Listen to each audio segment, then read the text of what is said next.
সেটা কাবা বাইতুল্লাহ মক্কাতুল মুকাররমাতে আছে। কাবা শরীফ যেখানে আছে এই জায়গাটির নাম হচ্ছে মসজিদে হারাম। এই মসজিদে যদি কোনো ব্যক্তি এক রেকাত নামাজ পড়ে, এক রেকাত নামাজ পড়ার বিনিময়ে আল্লাহ আপনার নামায়ে আমলে নেকি দেবেন কত? রূপরামপুর গ্রামের বলেন, এদ্রাকপুর বলেন, পলসা বলেন, বীরভূম বলেন, ঝাড়খণ্ড বলেন, মুর্শিদাবাদ বলেন, অত্র এলাকার নয়, আসমান নিচে জমিনের উপরে যত মসজিদ আছে ওই সমস্ত মসজিদে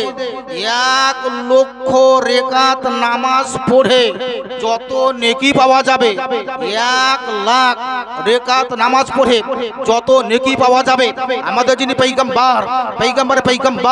রাহমাতুল আলামিন, নূরের অবতার, দয়ার নবী, মায়ার নবী, হাজির ও নাজির নবী, জিন্দা নবী, হায়াতুন নবী তথা নবী মুহাম্মদুর রাসূলুল্লাহ জোরে পড়েন সাল্লাল্লাহু তাআলা আলাইহি সাল্লাম, তিনি বলেছেন যদি কাবা বাইতুল্লাহতে মসজিদে হারামে 1 রেকাত নামাজ পড়া হয়, তোমার আমার তৈরি করা মসজিদে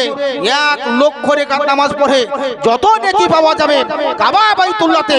1 রেকাত নামাজ পড়তে গেলে কতখানি নেকি পাওয়া যায়। এটা কাবা বাইতুল্লাহ মক্কা থেকে বহুদূর, মদিনাতুল মুনাওয়ারা মসজিদে নববী, যেই মসজিদে নববী অ্যাটাচ নবী মুস্তাফা রওজা লাগা আছে,